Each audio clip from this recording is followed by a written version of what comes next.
योजना से जुड़ी महिलाओं को किया जाएगा सम्मानित। महिला समूह के स्टॉलों का करेंगे अवलोकन। सीएम डैशबोर्ड की करेंगे समीक्षा बैठक। शाम 5 बजे इंडस्ट्री एक्सीलेंस अवार्ड 2024।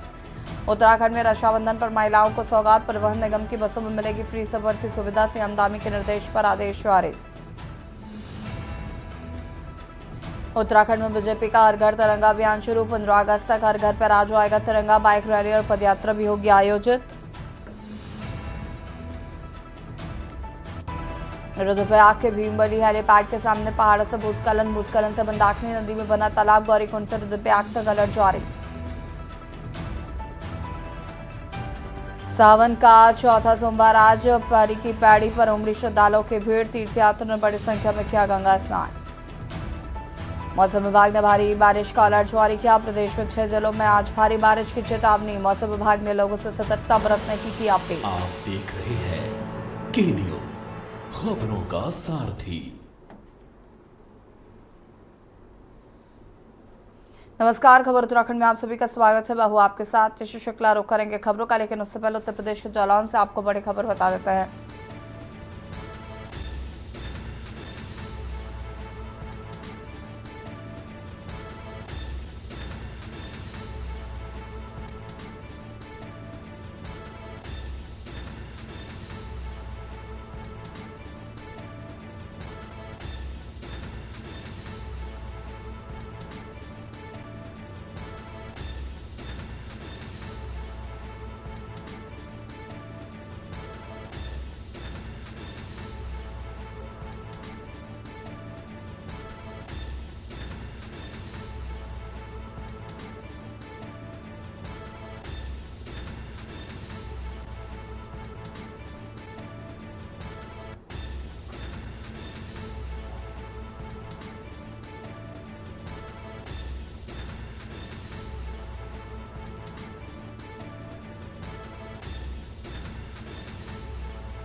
और जौनपुर से खबर आपको बता देते हैं। जौनपुर से खबर, 2 साल के बच्चे को चाकू मारकर की गई हत्या। जौनपुर से खबर, पिता और मां ने खुद को चाकू से किया घायल। बच्चे की हत्या करने के बाद दोनों ने खुद को चाकू से किया घायल। पुलिस ने बच्चे के शव को पोस्टमार्टम के लिए भेज दिया है।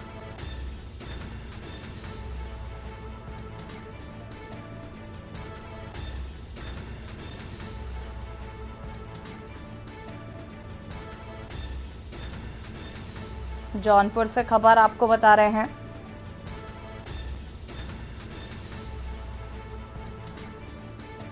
जहां पर मां बाप ने पहले बच्चे को चाकू से घायल किया और उसके बाद खुद को भी चाकू मारी।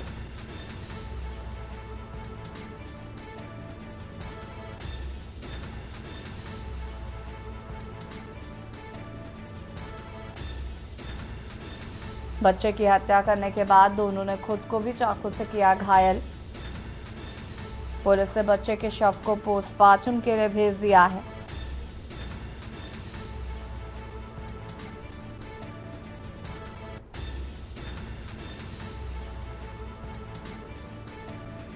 और इसी खबर पर ज्यादा जानकारी के लिए संवाददाता अजय कुमार हमारे साथ जुड़ चुके हैं। अजय, क्या कुछ जानकारी इस पूरे मामले को लेकर?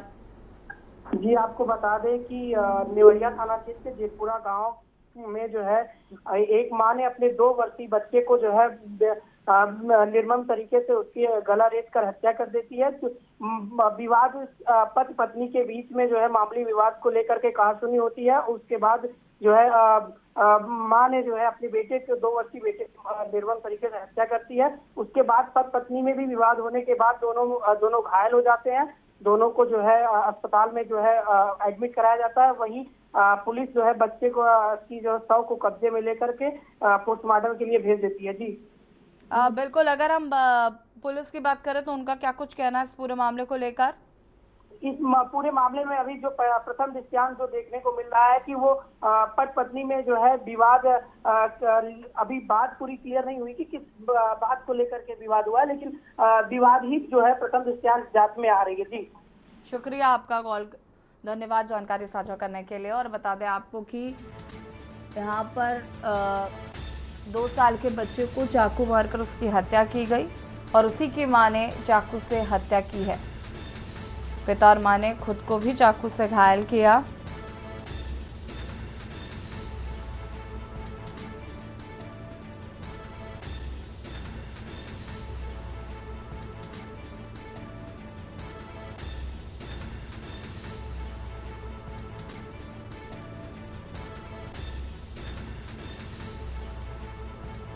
बच्चे की हत्या करने के बाद दोनों ने खुद को भी चाकू मारी।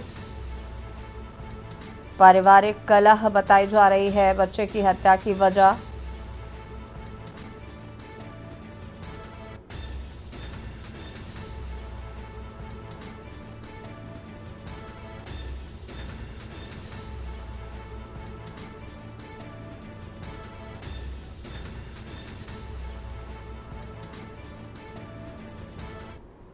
देहरादून से खबर, जहां पर प्रदेश के कई जिलों में भारी बारिश का अलर्ट जारी कर दिया गया है। मौसम विभाग ने जारी किया है अलर्ट।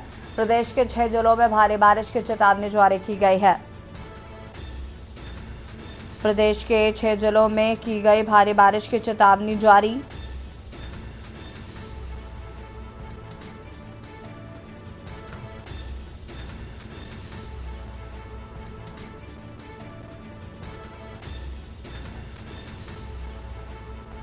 देहरादून से खबर, मौसम विभाग ने जारी किया है अलर्ट।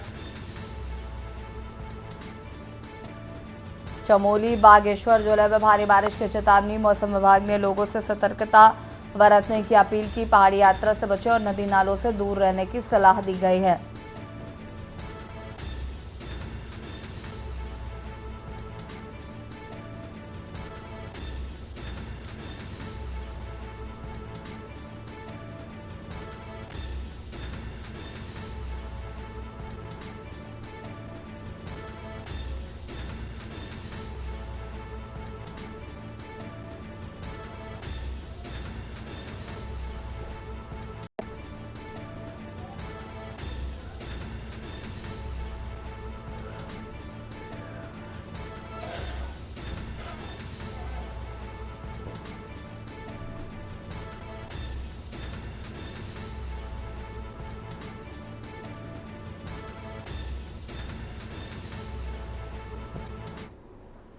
और इसी बीच आपको मंगलौर से खबर बता देते हैं। मंगलौर से खबर, मंगलौर क्षेत्र के जैनपुर गांव में हुआ बड़ा हादसा।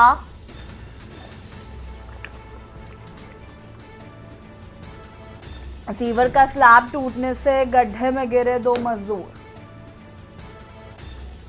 दोनों की दम घुटने से हुई मौत।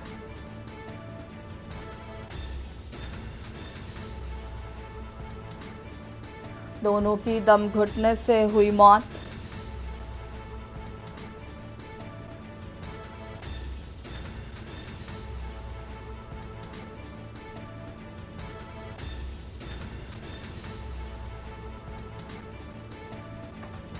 जर्जर सीवर का स्लैब टूटने से हुआ हादसा।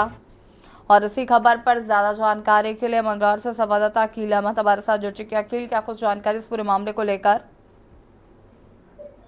जी देखिए, मैं आपको बताना चाहूंगा, मंगलौर क्षेत्र में एक बड़ा हादसा हुआ है। मंगलौर क्षेत्र के जैनपुर गांव में आज सीवर का जो गड्ढा था उसमें 2 मजदूर गिर गए और जो गैस थी उसकी वजह से दम घुटने से 2 मजदूरों की मौत हो गई है।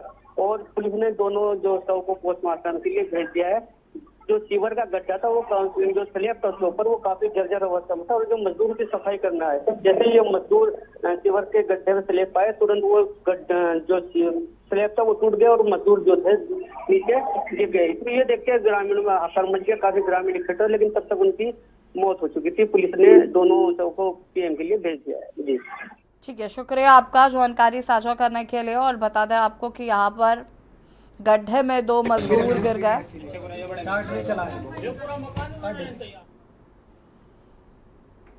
बांग्लादेश में तख्ता पलट के बाद हिंदुओं पर हो रहे अत्याचार पर साधु संत आक्रोशित नजर आ रहे हैं। सन्यासी अखाड़ों से जुड़े नागा साधु संतों ने बांग्लादेश कूच करने की चेतावनी दी है। हरिद्वार के जूना अखाड़ा में बैठक कर साधु संतों ने कहा कि बांग्लादेश में हिंदुओं पर हो रहे अत्याचार की सारी हदें पार हो गई हैं। अंतर्राष्ट्रीय संगठनों, मानवाधिकार आयोग और सरकार को इस पर रोक लगाने के लिए आगे आना चाहिए। साधु संतों ने चेतावनी देते हुए कहा कि नागा सन्यासियों को शस्त्र और शास्त्र दोनों का ज्ञान है। जल्दी सभी अखाड़ों के साधु संत बैठक करेंगे और एकजुट होकर कुंभ मेले से पहले बांग्लादेश कूच करने की रणनीति बनाएंगे। नहीं है जो मैं जाके बांग्लादेश में उनकी रक्षा करूं, लेकिन अपनी आवाज हम लोग सारे 13 अखाड़े उठा। श्री महंत स्वामी ललितानंद गिरी जी महाराज, जो कि श्री महंत हैं भारत माता मंदिर के, हमारे बीच में उपस्थित हैं। आपका भी श्री नागा हमेशा कूदते आए हैं, लेकिन जब से हमारा जो भारत का जो संविधान बना है तब से नागाओं को जंग में का पार्ट नहीं बनाया गया, उनको जंग में नहीं रखा है। लेकिन अब समय आ गया है, अगर ऐसा होता है तो नागा जंग में कूदेंगे। जो भी हमें कार्य दिया जाएगा हम उसके लिए तैयार है। नागा पीछे नहीं है, नागा के हाथ में शस्त्र भी है और शास्त्र भी है, दोनों वस्तु में हमारे हाथ में है और जिसकी आवश्यकता होगी उसी से कार्य किया जाएगा। खबर अक्सर से जहां पर बिहार के एक शिव मंदिर में जलाभिषेक के दौरान भगदड़ मचने से कई लोगों की मौत होने की खबर सामने आ रही है। न्यूज की टीम ने लक्सर के पथरेश्वर महादेव मंदिर में रियलिटी चेक किया है। क्या प्रशासन की व्यवस्था और शिव भक्त आज सावन का चौथा सोमवार है किस तरीके से जलाभिषेक कर रहे हैं, दिखाते के न्यूज संवाददाता राम गोपाल ने लोगों से क्या बातचीत की है। बिहार में एक हादसा देखने को मिला है जहां शिव मंदिर में जलाभिषेक के दौरान 9 लोगों की मौत हो गई है और 21 लोग घायल बताए जा रहे हैं। के न्यूज की टीम इस समय शिव मंदिर में मौजूद है और रियलिटी चेक करने के लिए हम पहुंचे हैं। क्या व्यवस्था है, क्या है, क्योंकि आज सावन का चौथा सोमवार है। चलते हैं लाइन में लगकर शिव भक्त जो है अपनी बारी का इंतजार कर रहे हैं। और एक लोटा कहा जाता है कि भगवान शिव पर जलाभिषेक करने से जो मनोकामनाएं हैं भक्तों की वो पूर्ण होती है। मैं कैमरामैन से कहूँगा जरा एक बार दिखाएंगे, ये लाइन लगी हुई है भगवान शिव के जो मंदिर है कहीं ना कहीं, क्योंकि महाभारतकालीन मंदिर है। आप देख सकते हैं कि लाइन में लोग लगे हुए हैं। कुछ लोग हमारे साथ में मौजूद हैं, इनसे भी बातचीत करेंगे। क्या नाम है आपका? राजवीर सिंह कश्यप। राजवीर जी, आज सावन का चौथा सोमवार है, जलाभिषेक करने के लिए मैं देख रहा हूँ लाइन में लगे हुए, आप भी आए हो। क्या मन्नतें हैं, किस तरीके से, और इसका मंदिर का इतिहास क्या आप जानते होंगे? देखिए, बहुत ही प्राचीन शिवलिंग है यहाँ पे और आदिकाल से ही यहाँ पे भक्तों का तांता लगा रहता है। विशेषकर से श्रावण मास के प्रत्येक सोमवार को हजारों भक्त जिनकी मनोकामनाएं पूर्ण होती हैं और आगे के लिए वो भगवान से कुछ अच्छे के लिए कामना लेकर आते हैं, तो उनकी सभी मन्नतें पूर्ण होती हैं। उसके बाद वो सब लोग यहाँ भंडारे का आयोजन करते हैं और हजारों की संख्या में यहाँ भक्तगण आते हैं। और व्यवस्था क्या है आज मंदिर में? बिहार में 9 लोगों की मौत हुई है। हादसा सुबह सुबह जलाभिषेक के दौरान भगदड़ मची है, क्योंकि मैं देख रहा हूँ भीड़ तो काफ़ी है लेकिन प्रशासन की कोई ड्यूटी नहीं है। देखिए, प्रशासन की भी यहाँ समय समय पर ड्यूटी रहती है और प्रशासन सहयोग भी करता है।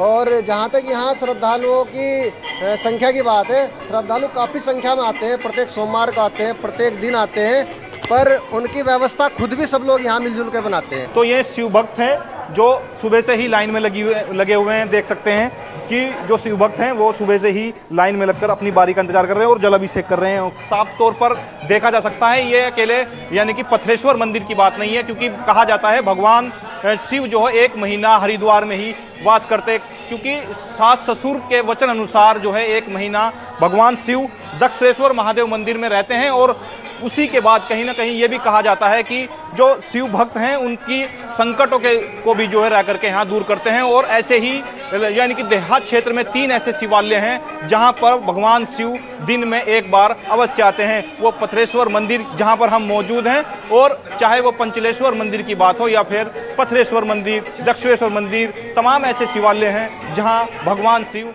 यानी कि अपने भक्तों का संकट दूर करते हैं। कैमरा पर्सन के साथ राम गोपाल, के न्यूज इंडिया, लक्सर। और यहाँ रोकेंगे छोटे से ब्रेक के लिए जो हाजिर होता है। आप देख रहे हैं के न्यूज, खबरों का सारथी। ब्रेक के बाद एक बार फिर से आप सभी का स्वागत है। उत्तरकाशी से खबर, जहां पर यमुनोत्री रोड पर ऊर्जा बेन के पास बोलेरो जीप पहाड़ी से टूटे बड़े बड़े बोर्डर के नीचे दबी। वाहन चालक की मौके पर दर्दनाक मौत हुई। 2 लोग घायल बताया जा रहा है, जिनका उपचार बड़कौत से 80 में किया जा रहा है। पुलिस व वन कर्मी मौके पर रेस्क्यू कार्य जारी है। बड़कौत से उत्तरकाशी जाते समय हुआ बड़ा हादसा।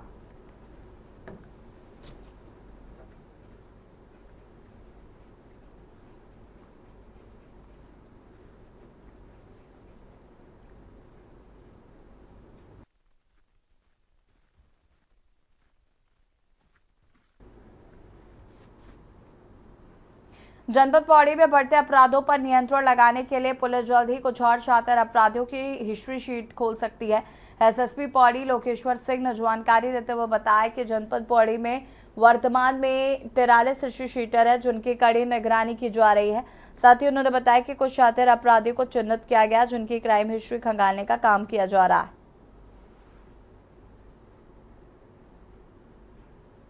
तो जो हरियाणा और मध्य हरियाणा 44 हिस्ट्री शीटर हैं और उनकी निगरानी करना जो होता है बहुत अहम होता है, क्योंकि कई एक्टिव अगर हमारे हिस्ट्री शीटर हैं तो वो क्राइम को अंजाम दे सकते हैं। इसलिए हमारी क्राइम मीटिंग में भी हमेशा ये इंस्ट्रक्शन दी जाती हैं कि उनकी निगरानी की जाए। साथ ही साथ हमारी कई ऐसे नए अपराधी होते हैं जो कि नए अपराधी समय समय पर बनते रहते हैं, तो उनको क्या कोई ऐसे व्यक्ति तो नहीं है जो कि रिसेंटली एक्टिव हुए हैं और एक्टिवली क्राइम में इन्वॉल्व हैं, तो ऐसे नए व्यक्तियों का हिस्ट्री शीट खोलना ताकि उनकी निगरानी की जा सके। इस प्रकार की इंस्ट्रक्शन हमारी सब थानों को दी गई ताकि जो हमारा लोकल जो सामाजिक स्तर पे जो हमारा क्राइम होता है वो हम लोग कंटेन कर पाएँ।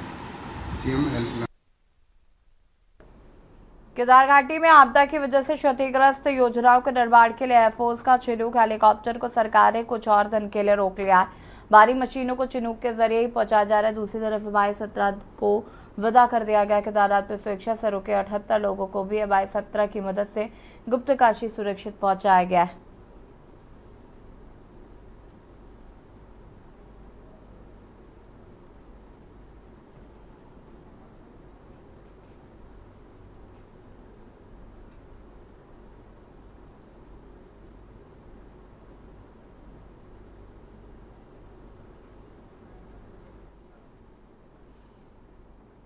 देवप्रयाग से भाजपा विधायक विनोद कंजारी मेधावी भारत दर्शन यात्रा के साथ ही अब डीडी भारत दर्शन यात्रा शुरू करने जा रहे हैं। इसके तहत स्वयं सहायता समूह की टीम लीडर को देश में विभिन्न औद्योगिक इकाइयों का दौरा कराया जाएगा। साथ ही उनके उत्पादों की गुणवत्ता सुधारने और मार्केटिंग पर विशेष फोकस किया जाएगा। भाजपा विधायक विनोद कंजारी ने बताया कि डीडी दर्शन यात्रा में देवप्रयाग विधानसभा के तहत कार्यरत सभी स्वयं सहायता समूह को ग्रुप लीडर को शामिल किया जाएगा।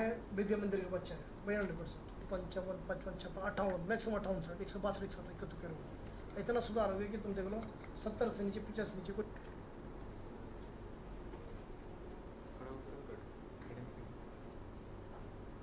इसमें भी लगभग आप 100 के आसपास बोलेंगे ना महिलाओं नहीं 200 जितने समूह असल में ये एक समूह 200 अपने स्टूडेंट टॉप करेगा। अब ये लगा लो पूरा कवर हो गया ना विधानसभा 275 के आसपास इतना 100 किलोमीटर हो जाता है।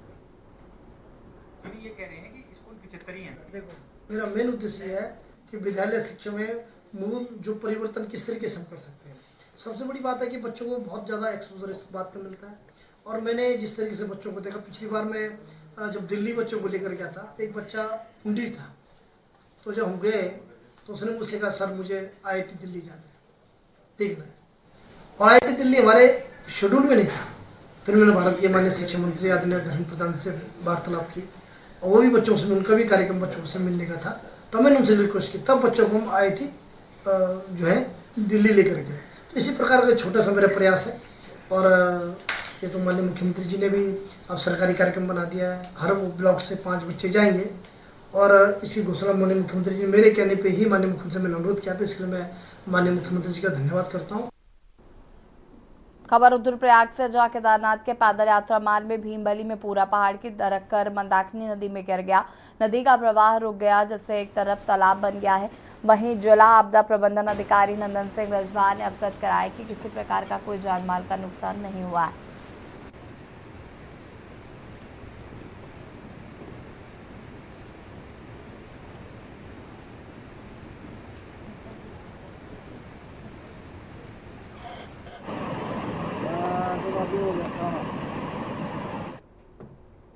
रुड़की पुलिस ने आर्मी एरिया के पास घूम रहे एक बांग्लादेशी नागरिक को गिरफ्तार किया है। बताया गया कि आरोपी अवैध रूप से भारत में रह रहा था और 3 महीने पहले बॉर्डर पार कर देश में घुसा था। और एसपी देहात स्वप्न किशोर सिंह ने बताया कि कोतवाली रुड़की क्षेत्र में संदिग्ध व्यक्तियों को चेकिंग के दौरान डंडेरा फाटक BEG आर्मी एरिया के आसपास एक संदिग्ध व्यक्ति के होने की सूचना मिली, जिसकी भाषा बोली से वो व्यक्ति भारत का नहीं लग रहा था।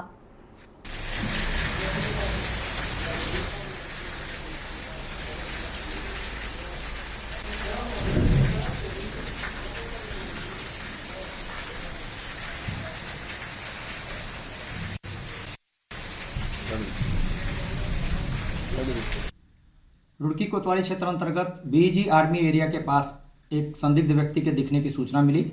जिस सूचना पर उसे हिरासत में लेकर उससे पूछताछ करने की कोशिश की गई तो वो केवल बांग्ला भाषा भाषी था और बांग्लादेश का होना बता रहा था। इस संबंध में IIT रुड़की से एक बांग्ला भाषी व्यक्ति को बुलाया गया, जिसके द्वारा पूछताछ की गई तो ये ज्ञात हुआ कि उक्त व्यक्ति बैनापुर बॉर्डर चोरी से पार करके बांग्लादेश से भारत में प्रवेश किया था और विगत 2-3 माह से उसके द्वारा भारत के विभिन्न हिस्सों में भ्रमण किया गया है। अब वो कलियर में उर्स मेला होने की जानकारी प्राप्त कर यहाँ आया था और रुड़की में आर्मी एरिया के आसपास कहीं रहने के लिए ठिकाना ढूंढ रहा था। और खबर उत्तराखंड में फिलहाल इतना ही। देखते रहिए के न्यूज़ इंडिया। नमस्कार। आप देख रहे हैं के न्यूज़, खबरों का सारथी।